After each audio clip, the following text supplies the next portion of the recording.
Hi again, everybody. It's time for your news break on Paper News 24/7 from the pages of the paper of Montgomery County. I'm Frank Phillips reporting.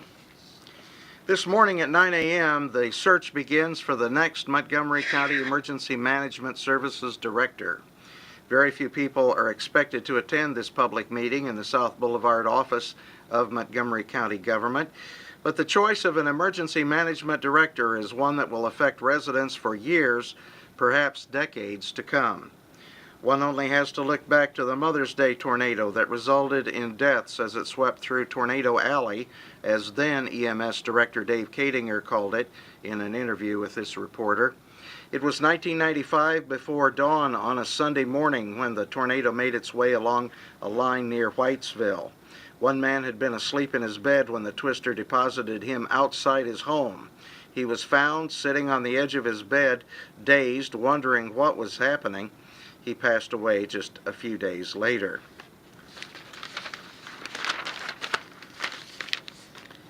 There was a discernible trail of destruction that could be seen as I followed Harvey Keller from house to house on Sunday morning. Keller was working for Velma Kiesling at the Montgomery County Red Cross. At each place we stopped, Keller inquired about aid that could be rendered. With the Red Cross director's blessing, I interviewed people who wanted to tell their stories about the events of that tragic night. Following Kadinger, Fred Davis accepted the mantle of being the EMS director, duties he has faithfully carried out for the past 11 years. Now in the 8th decade of his life, Davis has said he is ready to retire for about the 3rd time and let someone younger head up the EMS for Montgomery County. Sherry Harrington has been named the interim EMS director. In a recent county government meeting, Harrington told about being part of the relief effort in southern Indiana following the tornado devastation that decimated those towns. She described the fear and the lack of organization she encountered after grapefruit-sized hail pounded Clark County. She warned the county leaders that Montgomery County must do everything in its power to be prepared should such a tragedy befall us, though it's difficult or impossible to be fully prepared, she said. This morning, the county leaders will begin the process of deciding how to go about looking for a new EMS director. The state of Indiana has offered to pay half the salary if the county will hire its first full-time EMS director. The state has also offered a list of suggested duties for the new person to follow. Whether Crawfordsville ever suffers the fate of Henryville, we can rest assured the tornado sirens in the county will rotate, disseminating their warning wail over the next few months. It will be the huge job of the new EMS director to lead the county in preparation and to lead emergency personnel if disaster strikes.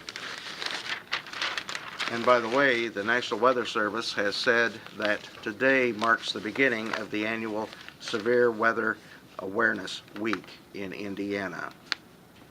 When we come back, the state has announced new troopers to the force in Montgomery County, and the Lawn and Garden Show is back on.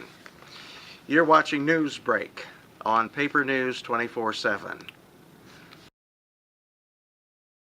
Bad wrecks happen to good people. That's why people take their wrecks to the good people at Gould's Body and Paint in Crawfordsville. Gould's will work with your insurance company to provide an accurate quote of your needed repairs. Then the iCar Gold Class specialists take over, restoring your vehicle to good as new. Gould's will service any make, any model, any type, or amount of damage. Just remember our motto. At Gould's Body and Paint, our business is a wreck.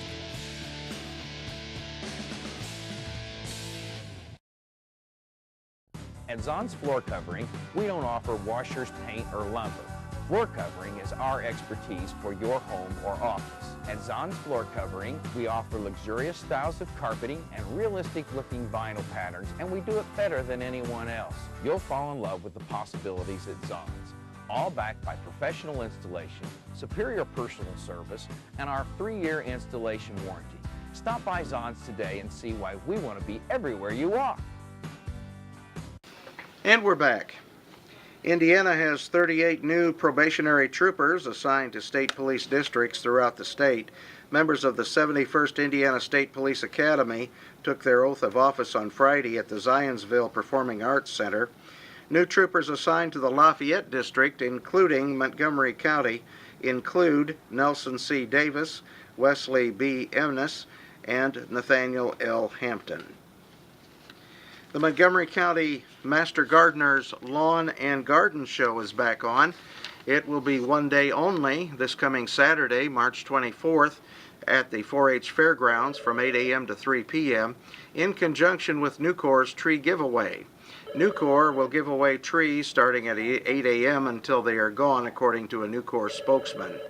Ed Sheldon of the Purdue Extension Service, Montgomery County, said Saturday the decision to bring back the show was made after many members of the community and many vendors expressed dismay at the show's cancellation, which was announced several days ago. He said, if we had canceled it, no one said anything, that might have told us something, but now we know it is something pretty important to the community, Sheldon said. Members of the Master Gardeners split up the vendor list and called the vendors, telling them the nominal charge for displaying their booths at the show has been waived for this year only, Sheldon said. Pam's Promise recently received $5,000 from the Realtor Foundation grant. Pam's Promise provides subsidized rent and transitional housing in Crawfordsville. Waynetown Christian Church is planning a concert featuring Silverline with Satellites and Sirens on Thursday at 6 p.m. Tickets are $5 in advance and $7 at the door.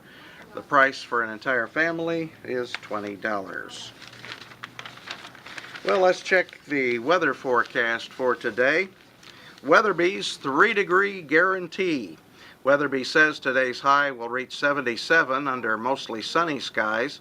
Now, if Weatherby is off by more than 3 degrees, send us an email at weatherby@thepaper24-7.com and let us know. Your name and phone number should be included in that email, and you'll be entered into a drawing for a prize. Now we flip over to page A5 for a look at our sports section today.